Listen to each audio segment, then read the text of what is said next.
오늘 하나님께서 우리에게 주시는 말씀 구약성경 사사기 17장 1절에서부터 6절 말씀입니다. 구약성경 사사기 17장 1절에서 6절 말씀 우리 이 시간 함께 합독하도록 하겠습니다. 에브라임 산간 지방에 미가라는 사람이 있었다. 그가 어머니에게 말하였다. 누군가가 은돈 1,100냥을 훔쳐갔을 때에 어머니는 그 훔친 사람을 저주하셨습니다. 나도 이 귀로 직접 들었습니다.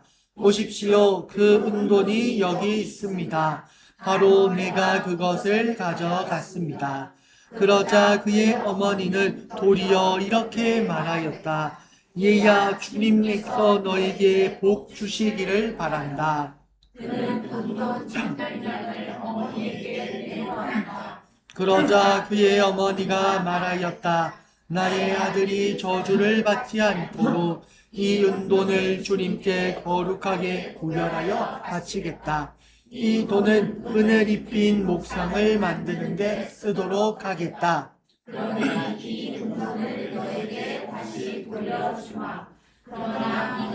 그 돈을 어머니에게 돌려주었다.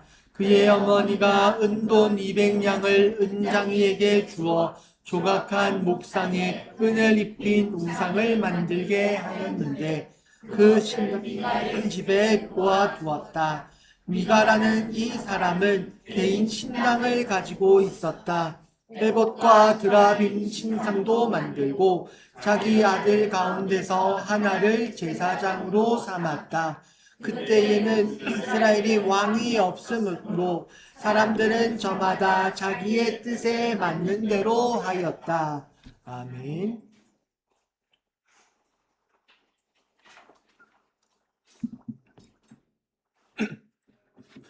몸이 멀어지면 마음도 멀어진다는 속담이 있습니다. 거리감, 거리적, 공간적 한계에 대한 이야기죠. 함께하는 시간이 적어질수록 소원해지고 관계도 멀어진다는 뜻입니다. 과거 교통수단이나 통신수단이 미흡하던 시기에 있었던 속담입니다. 지금은 어떻습니까? 과거에 비해 더 발달된 교통수단은 서로 간의 거리적, 공간적 제약을 크게 단축시켰습니다. 뿐만 아니라 온라인이라는 공간은 사실상 오프라인의 한계를 무너뜨렸습니다. 우리는 누구나 온라인이라는 공간을 통해서 실시간으로 서로 소통하고 교류합니다. 한때 이러한 현상을 가리켜서 지구촌이라는 말을 하곤 했습니다. 하지만 과거보다 우리는 더 많은 고립과 외로움 속에 있습니다. 온라인은 교류의 장이 아니라 고립의 장이 되어버렸고, 누군가를 만나지 않고도 모든 것을 온라인으로 다 이용하고 우리의 필요를 다 채울 수 있는 그런 시대입니다. 뿐만 아니라 오늘날은 어떻습니까? 여기에서 한 걸음 더 나아가서 AI라는 존재가 이제는 관계를 넘어서 친구에까지 다가오고 있는 시대입니다. 최근에 있었던 조사가 있습니다. AI가 이제 발달하고 사람들이 그것을 많이 이용하다 보니까 주로 사람들이 그것을 어디에 사용할까 조사했던 조사가 있습니다. 보통 우리가 생각하기로는 AI가 사람의 업무나 직업에 많은 도움을 주니까 아마도 사무실이나 혹은 수학적 계산을 한다거나 이런 것에 많이 사용하지 않을까 생각할 수 있는데 가장 많이 사용하는 부분이 어디냐? 소통. 사람이 아니라 AI가 또 다른 친구가 되어서 요즘 사람들은 AI와 대화하는데 엄청나게 많은 에너지를 사용하고 있다고 합니다. 더 많이 발전하였고 더 많은 것이 우리에게 주어지고 있지만 과거보다 어찌 보면 더 많은 고립과 외로움이 지금 우리의 모습일 수도 있다라는 거죠. 몸이 멀어지면 마음도 멀어진다라는 속담이 어찌 보면 지금도 유효할지도 모르겠습니다. 그런데 이런 모습은 우리의 일상뿐 아니라 우리의 신앙생활에서도 마찬가지입니다. 사람은 끊임없이 하나님의 빛, 구원의 은혜 속에 머물러야 합니다. 하나님의 빛으로부터 멀어지면 멀어질수록 우리는 옛 자아, 옛 모습, 죄악된 모습이 다시 드러나게 됩니다. 그래서 사도 바울은 빌립보서 3장 12절에서 이렇게 말했습니다. 우리 한번 같이 읽어보도록 하겠습니다. 나는 이것을 이미 얻은 것도 아니며 이미 목표점에 다다른 것도 아닙니다. 그리스도 예수께서 나를 사로잡으셨으므로 나는 그것을 붙들려고 쫓아가고 있습니다. 바울조차 복음에 머물기 위해 주님 안에 거하기 위해 노력했다라고 말합니다. 신약 성경을 가장 많이 기록한 사도 바울조차 그런 말을 하고 있다면 우리 역시 이 기준에서 자유로울 수 없습니다. 우리도 끊임없이 주님 앞으로 나아가기 위해, 주님 안에 머물기 위해, 주님과 함께하기 위해 노력해야 한다는 거죠. 그런데 오늘 우리가 읽은 본문 속에서는 하나님으로부터 멀어졌던 사람들의 이야기가 기록되어 있습니다. 어찌 보면 하나님의 은혜와 사랑을 가장 많이 받았던 그 시기에서부터 얼마 지나지 않은 세대의 사람들. 당연히 하나님께서 어떤 일을 하셨는지, 이스라엘을 위해 무엇을 하셨는지 어찌 보면 아직도 몸으로 실감하고 체험하고 있었을지 모를 그 세대의 사람들. 그들 안에서도 하나님으로부터 멀어졌을 때 어떤 일이 일어나는지, 무슨 일이 일어나는지 오늘 본문은 아주 절실하게, 아주 냉철하게, 그리고 샅샅이 우리에게 보여주고 있습니다. 오늘 본문을 통해서 하나님으로부터 멀어진 사람들은 과연 어떤 모습으로 바뀌어 갔는지 우리 함께 살펴보기 원합니다. 오늘 본문 1절과 2절은 이렇게 말하고 있습니다. 우리 한번 1절과 2절 이어서 한번 읽어보도록 하겠습니다. 에브라임 산지에 멸하는 사람이 있었다. 그가 어머니에게 말하였다. 누군가가 은돈 1,100냥을 훔쳐갔을 때에 어머니는 사람을 저주하셨습니다. 나도 이 귀로 직접 들었습니다. 보십시오. 그 은돈이 여기 있습니다. 바로 내가 그것을 가져갔습니다. 그러자 그의 어머니는 도리어 이렇게 말하였다. 얘야, 주님께서 너에게 복 주시기를 바란다. 에브라임 산지에 미가라고 하는 사람, 그 집안이 있었다고 합니다. 그 집안은 굉장히 부유한 집안이었을 것으로 추정됩니다. 은돈 1,100냥을 훔쳤다, 사라졌다라고 말하는데 이 은돈 1,100냥은 은 1,100세겔을 말합니다. 에브라임 산지는 성경에서 굉장히 비옥한 지역으로 묘사됩니다.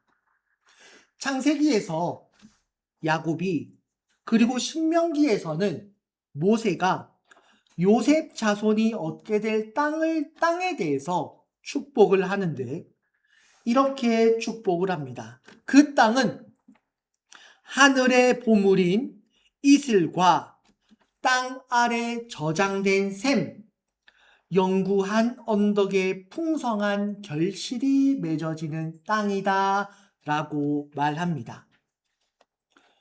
우리가 잘 알고 있는 것처럼 가나안 지역은 물이 귀한 곳입니다. 그런데 이 에브라임 산지, 에브라임 땅은 물이 부족하지 않은 장소라는 겁니다. 그만큼 비옥하고 부유한 지역이라는 거죠. 그런데 그런 지역에 거주하는 집 가운데서도 이 미가라는 사람의 집은 대단히 부유했습니다. 이 은돈 1100냥, 은 1100세겔은 환산을 해보면 대략 은 12.5kg이라고 합니다. 그것을 단순하게 오늘의 시세로 환산을 해보면 한 4천만 원에서 5천만 원 정도라고 합니다. 물론 지금의 시세, 지금의 물가와 그 당시 물가를 대치해서 비교할 수는 없습니다. 그렇지만 우리가 성경 속에서 이 가치가 어느 정도일지 한번 가늠해 볼 수 있는 몇몇 성경들이 있는데, 먼저 우리가 오늘 읽지는 않았지만 사사기 17장 10절을 보게 되면 이 미가가 레위인 한 사람을 자기의 제사장으로 삼기 위해 내가 너를 고용하겠다, 어떤 조건으로 너를 고용하겠다라는 말이 나옵니다. 그런데 이 미가가 레위인에게 뭐라고 제시를 하냐면 내가 해마다 은 10세겔과 의복 한 벌을 주겠다라고 말합니다. 그리고 출애굽기 21장 32절을 보게 되면 당시 건장한 노예, 성인 노예의 가격이 나오는데 은 30세겔이라고 나옵니다. 그리고 열왕기상 16장 24절을 보게 되면 북이스라엘의 왕 오므리가 새롭게 북이스라엘의 수도를 사마리아로 건축하기 위해 사마리아 산 일대를 사들이게 되는데 이때 오므리가 지불했던 돈이 얼마냐? 은 2달란트입니다. 이것을 세겔로 환산해 보면 6,000세겔이 나오게 됩니다. 즉 미가가 훔친 은돈 1100냥은 제사장 레위인의 연봉 110년에 해당하는 돈이고 성인 노예, 건장한 노예를 약 40명 가량을 일시불로 구매할 수 있는 돈이었으며 한 나라의 수도의 약 부지 가격의 약 6분의 1, 5분의 1 가량의 막대한 돈이었다라고 우리가 단순히 비교할 수 있을 것입니다.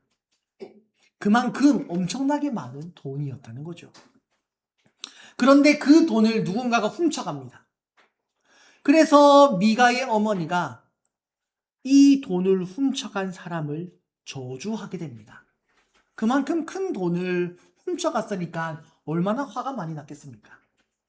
그런데 이 미가의 어머니는 미가를 굉장히 사랑했던 모양입니다. 저주를 했는데 자기 아들이 어머니께서 이 돈을 훔친 사람을 저주하는 소리를 제가 들었는데 그 돈을 훔친 사람은 바로 저입니다. 그리고 이 돈은 여기 있습니다. 어머니, 제가 범인이지만 아마도 저를 용서해 주십시오. 이런 말 하지 않았겠습니까? 그러자 이 어머니가 갑자기 오늘 본문에서도 갑자기 태도를 바꿔서 미가를 축복합니다.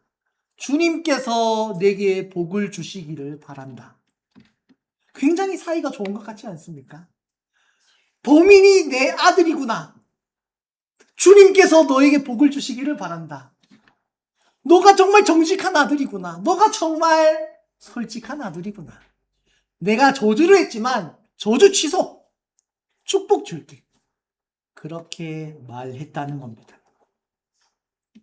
그리고 거기에서 멈추지 않고 은 200세겔, 200냥이라고 200돈을 들여서 하나님께 예물로까지 드립니다.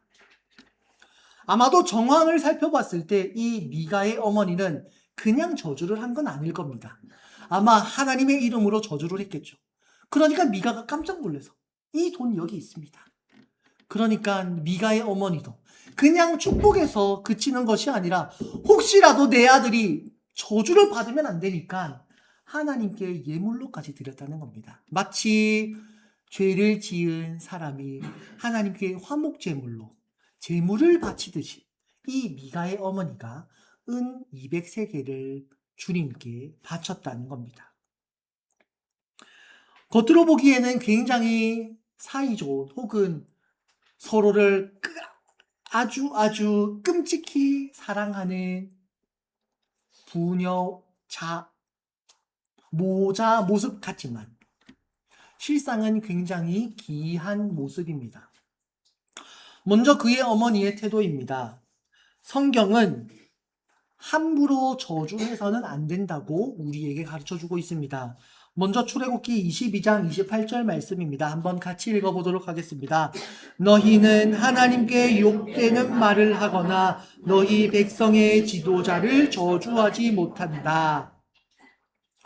또 민수기를 보게 되면 출애굽한 이스라엘 백성들이 모압 땅을 지나가는 일이 생깁니다.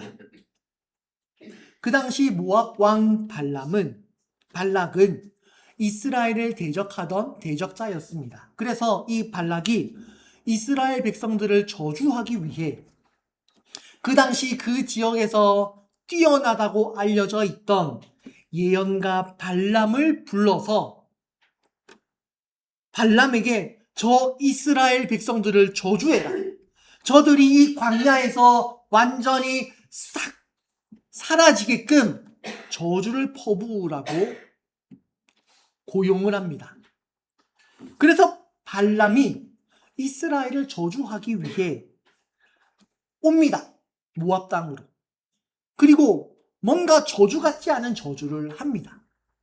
그리고 하나님께서 발람에게 말씀을 주셔서 모압 왕 발락에게 가서 말하라라고 외치는데 그 말씀이 바로 민수기 23장 8절 말씀입니다. 우리 한번 같이 읽어보도록 하겠습니다. 하나님이 저주하지 않으시는데 내가 어떻게 저주하며 주님께서 꾸짖지 않으시는데 내가 어떻게 꾸짖으랴. 그리고 우리 모두가 잘 알고 있는 것처럼 로마서 12장 14절에서도 이렇게 말씀하고 있습니다. 함께 읽겠습니다. 여러분을 박해하는 사람들을 축복하십시오. 축복을 하고 저주를 하지 마십시오. 성경은 하나님께서도 그 사람을 저주하지 않으시는데 내가 저주해서야 되겠느냐? 저주하지 말고 축복해라. 너희의 억울함은 하나님께서 갚아주실 것이다. 너희는 저주하지 말고 복을 빌어주어라. 라고 가르쳐주고 있습니다. 그런데 오늘 본문 속에서 미가의 어머니는 거침없이 저주했음을 알 수 있습니다. 물론 아까도 말씀드렸다시피 너무 큰 돈을 잃어버렸기 때문에 격양되어서 너무 감정이 북받쳐서 화가 나서 그랬을지도 모릅니다. 하지만 지금 우리가 읽은 이 본문의 시점을 한번 생각해 본다면 이스라엘이 가나안 땅으로 들어온 지 오래되지 않은 시점입니다. 이들에게 있어 출애굽 사건, 홍해 사건, 광야 사건, 그리고 여호수아의 가나안 정복 사건 등은 그렇게 멀지 않은 이야기입니다. 누군가는 이 여호수아의 전쟁 이 시기를 겪고 여전히 살아있는 사람도 있을 정도로 아주 가까운 시기입니다. 그런데 바로 그 정도로 하나님의 은혜와 사랑으로부터 각별했던 시기에서 얼마 지나지 않았는데도 불구하고 이 어머니는 아무렇지 않게 하나님의 이름으로 저주하더라. 뿐만 아니라 갑자기 그 아들이 저주의 대상이 되었음을 알게 되었을 때에는 도리어 태도를 바꾸어서 하나님의 이름으로 축복까지 주게 됩니다. 그리고 그걸로도 모자라서 혹시라도 저주 조금이라도 일말의 저주라도 받을까봐 하나님께 예물을 드리는데 이 예물이 어떤 예물입니까? 바로 은으로 만든 신상을 하나님께 드립니다. 그런데 미가의 어머니는 물론이거니와 미가 역시도 그것을 당연한 것으로 받아들이고 있습니다. 어머니 그러면 안 됩니다라고 일절 말하지 않죠. 겉으로 보기에는 잘못한 아이, 그리고 그 잘못을 고백하는 사람, 그리고 그것을 용서하는 어머니, 그리고 그 아이를 축복하고 화목 제물까지 드리는 아름다운 모습인 것 같습니다. 그리고 이 모든 것은 다 하나님의 이름으로 이루어지고 있습니다. 하나님의 이름으로 저주하고, 하나님의 이름으로 복을 빌고, 그리고 하나님의 이름으로 예물까지 드리고, 모든 것이 하나님의 이름 안에서 이루어지고 있습니다. 그러나 그 신상은 무엇입니까? 그 마음속은 무엇입니까? 우리가 충분히 유추해 볼 수 있듯 하나님은 전혀 없는 상황입니다. 하나님의 이름으로, 하나님의 마음으로 한다고 말은 하지만, 껍데기는 하나님이지만 그 안은 무엇입니까? 하나님이 아니라 바로 내가, 나의 생각이, 나의 마음이 그 자리에 있더라라는 것입니다. 그래서 오늘 본문 저자는 이 모습을 놓고 이렇게 평가합니다. 17장 6절 말씀 우리 한번 같이 읽어보도록 하겠습니다. 그때에는 이스라엘에 왕이 없었으므로 사람들은 저마다 자기의 뜻에 맞는 대로 하였다. 저마다 자기의 뜻에 맞는 대로 하였다. 이 말이 중요합니다. 하나님의 뜻이 아니라, 하나님의 말씀이 아니라 자기가 생각했을 때 이렇게 하면 되겠다. 이렇게 하는 게 맞는 것 같다. 이쪽이 옳은 것 같다. 자신이 가치가 되어서, 자신이 중심이 되어서 움직였다는 것입니다. 사실 이 모습은 미가의 집안에서만 일어난 일은 아닙니다. 우리가 사사기 전체에 걸쳐서 읽어보게 되면 반복적으로 일어나는 일입니다. 먼저 이스라엘이 하나님으로부터 멀어집니다. 그러면 하나님께서 이스라엘에게 이스라엘의 잘못을 깨닫고 하나님께로 돌아오게 하시기 위해서 징계를 주십니다. 그 징계의 수단은 무엇입니까? 이방 민족들이 이스라엘을 괴롭히고 이스라엘을 지배하게끔 내어주십니다. 그러면 이스라엘은 그제서야 우리가 잘못했음을 깨닫고 하나님께 회개하죠. 하나님, 우리가 잘못했습니다. 하나님께서는 우리를 하나님의 백성으로, 하나님을 섬기는 자들로 이 땅에 부르셨는데 우리가 그러지 못했습니다. 잘못했습니다. 용서해 주십시오. 그러면 하나님께서는 또 그 기도를 들으시고 그들을 구원해 주십니다. 바로 사사를 보내셔서 그들을 압제자들로부터 구원해 주시고 다시 하나님의 은혜 안에, 하나님의 평안 속에 거하게 만들어 주십니다. 사사가 살아있을 때는 그러합니다. 하지만 사사가 죽으면 또 어떤 일이 일어납니까? 다시금 이스라엘 백성들의 마음이 돌이켜서, 다시금 하나님으로부터 멀어져서, 다시금 옛 모습, 옛 자아, 죄인의 모습이 드러나게 됩니다. 하나님의 뜻을 집행하던 대리자 사사가 사라지자 과거의 모습으로, 죄인의 모습으로 돌아가더라. 그것이 사사기의 이야기입니다. 이러한 모습을 가리켜서 종교개혁가 존 칼빈은 기독교 강요 1권 11장 8절에서 이렇게 말합니다. 우리 한번 같이 읽어보도록 할까요? 인간의 마음은 끊임없이 우상을 만들어내는 공장이다. 공교롭게도 오늘 믿음의 글에도 그 이야기가 나오고 있는데 절대 의도한 건 아닙니다. 그냥 웃자고 하는 이야기고, 이 말이 무슨 말이냐? 하나님께로부터 멀어지면 곧 하나님이 아닌 다른 것으로 우리의 마음을 채우더라. 그것이 죄인의 본성이더라. 칼빈이 말했던 겁니다. 왜 미가의 어머니가 우상을 만들었을까요?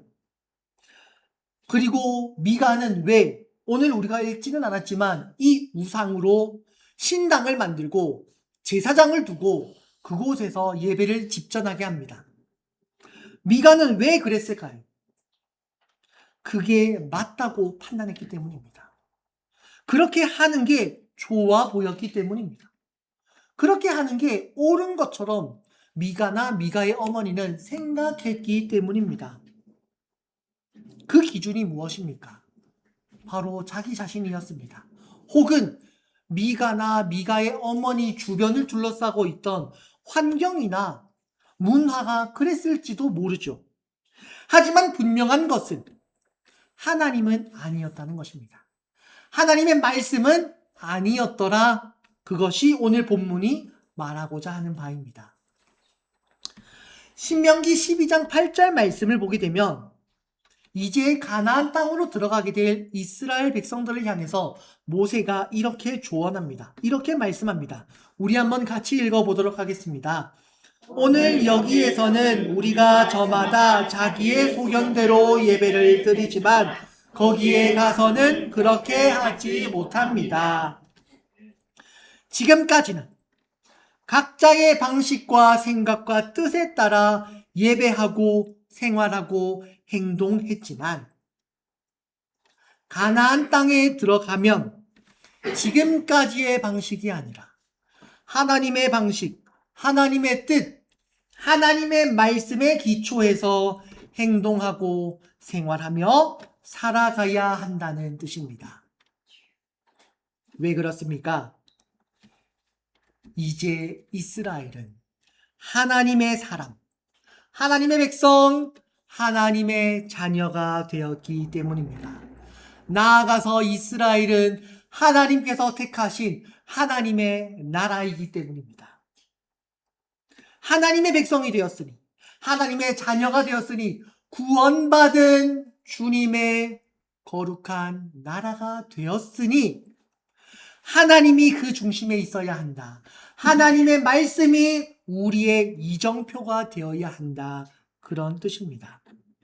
하나님이 중심이 되고 하나님의 마음이 내 마음이 되고 하나님의 뜻이 내 뜻, 우리의 뜻이 되어야 한다는 것입니다. 그런데 미가의 어머니나 미가는 어떻습니까? 자기의 생각대로, 자기의 뜻대로, 자기가 옳다고 판단하는 대로 행동했다, 판단했다.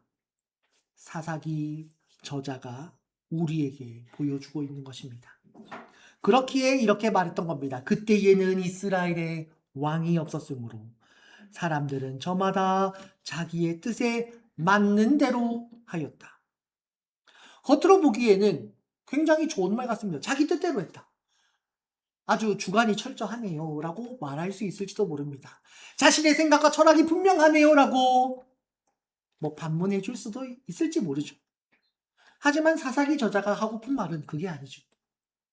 설령 사람의 눈으로 볼 때에는 그렇게 보일지 모르지만 하나님의 눈으로 볼 때에는, 하나님의 뜻 안에서 볼 때에는 이들은 죄가 그 중심이 되어서 다시 예전의 모습으로 돌아갔다. 하나님이 없던 시절의 모습으로 다시 돌아가더라. 하나님이 그들과 함께 있음에도 불구하고 여전히 그들은 하나님이 그 중심이 아니라 죄의 본성에 이끌려서 끌려가더라 라고 사사기 저자는 말하고 싶은 겁니다. 그래서 미가의 집에서 만든 신상 이야기가 끝나는 사사기 18장 30절과 31절 말씀을 보게 되면 이 이야기가 이렇게 끝나게 됩니다. 같이 읽어보도록 하겠습니다. 단지파 자손은 자기들이 섬길 신상을 세웠다. 그리고 모세의 손자이며 게르손의 아들인 요나단과 그의 자손이 단지파의 제사장이 되어 그 땅 사람들이 포로로 잡혀갈 때까지 그 일을 맡았다. 그들은 하나님의 집이 실로에 있는 동안 내내 미가가 만든 우상을 그대로 두고 섬겼다.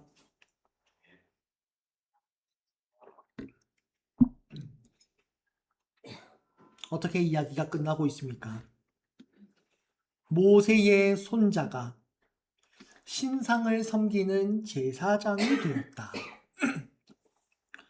모세의 손자조차 다르지 않았다는 겁니다. 죄를 짓는 일에 하나님으로부터 멀어지면 똑같이 죄인의 모습으로 옛 자아, 옛 본성이 드러났다. 사사기 저자는 말하고 있습니다. 그리고 그게 언제까지 있었다고 합니까? 포로로 잡혀갈 때까지 내내 이루어졌다라고 말합니다. 이 포로로 잡혀갔다. 이 시기가 언제냐? 크게 두 가지 정도 이견이 있기는 하지만 대체로 아수르에 의해 북이스라엘이 멸망하고 포로로 잡혀가던 시기로 보고 있습니다. 그러니까 이 예배, 신상을 세우고 신당에서 드려지는 예배가 언제까지 있었다는 겁니까? 북이스라엘이 멸망해서 이스라엘 백성들이 그 땅에서 쫓겨나는 바로 그 순간까지도 계속되었다는 겁니다. 그렇다면 하나님의 말씀은 어디에 있었는가? 하나님을 예배하는 예배 처소는 어디에 있었는가? 31절에서 실로에 있었다 말합니다.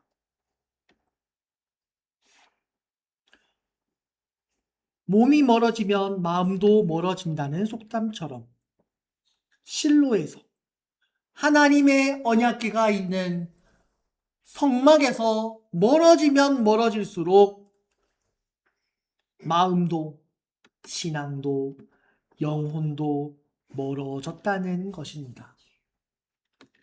그것이 사사기의 결론이고 오늘 우리 역시 마찬가지입니다. 우리도 매주 하나님의 말씀을 듣기 위해 예배하기 위해 교회로 나아옵니다. 지금도 하나님은 우리에게 말씀하십니다. 똑같이. 오늘 여기에서는 우리가 저마다 자기의 소견대로 예배를 드리지만 거기에 가서는 그러지 못합니다. 하나님의 뜻대로, 하나님의 말씀대로, 하나님의 마음으로 행하고 행동하며 생활해야 한다 말씀하고 계십니다. 왜 그렇습니까? 우리 역시도 하나님의 백성이 되었기 때문입니다. 하나님의 자녀가 되었기 때문입니다. 예수 그리스도의 보혈의 은혜로 이제는 구원받은 백성, 하나님의 자녀 예수 그리스도의 제자가 되었기 때문에 우리 역시도 하나님을 알지 못하던 시기에는 저마다 각자 옳은 대로 내가 생각하기에 맞는 판단대로 행동했지만 이제는 그래서는 안 된다는 것입니다. 왜냐하면 하나님께서 우리를 구원하셨기 때문입니다. 자녀 삼아 주셨기 때문입니다. 예수 그리스도의 보혈의 은혜로 우리를 죄 가운데서 건져 주셨기 때문입니다. 뿐만 아니라 예수 그리스도의 영이신 성령님께서 지금 우리 가운데 내 안에 머물고 계시면서 실시간으로 우리를 변화시켜 주고 계십니다. 하나님의 자녀로 예수 그리스도를 닮아갈 수 있도록 우리를 바꾸어 주고 계십니다. 하지만 주님께서 그와 같은 은혜를 우리에게 베풀어 주신다 할지라도 우리는 여전히 죄인의 찌꺼기가 남아있기 때문에 더욱더 주님의 은혜를 바라며 하나님의 뜻대로 살기를 소망하며 그 은혜를 붙잡아야 합니다. 지금도 죄는, 마귀는 우리를 넘어뜨리기 위해 끊임없이 도전하고 있기 때문입니다. 하나님의 말씀으로부터 멀어지면 예배의 자리에서부터 멀어지게 되면 우리 역시도 똑같이 넘어질 수 있음을 기억해야 합니다. 하나님께서는 우리를 새로운 백성으로 구원받은 하나님의 자녀로 부르셨습니다. 하나님의 뜻 안에서 거룩한 백성으로 세워지길 원하십니다. 이를 위해 우리와 늘 함께 하시며 우리에게 새 힘을 주십니다. 물론 구약의 백성들과 우리가 다른 점은 우리가 넘어진다 할지라도 여전히 성령 하나님께서 우리에게 끊임없이 새 힘을 공급해 주시며 새로운 은혜로 우리의 영을 새롭게 해 주십니다. 하나님께서 우리를 포기하지 않으시고 우리를 붙들어 주고 계시기 때문에 우리는 다시 그 힘을 받아 일어설 수 있습니다. 하지만 그것은 가만히 있는다고 될 문제는 아닙니다.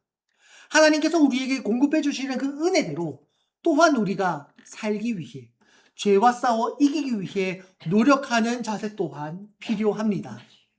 하나님은 우리를 그저 하나님의 뜻 안에서 가만히 앉아있는 자로 부르신 게 아니라 하나님의 뜻대로 살아가기 위해 싸우고 또한 성장하는 그리스도의 제자, 예수님의 믿음에까지 이르게 자라가기를 원하시기 때문입니다. 그렇기에 하나님은 지금도 우리와 함께하고 계신 것입니다. 사랑하는 성수교회 가족 여러분, 우리는 모두 하나님의 은혜 안에 부름받은 하나님의 자녀들입니다. 때때로 우리는 넘어질 수도 있습니다. 쓰러질 수도 있습니다. 왜냐하면 우리는 완벽하지 않기 때문입니다.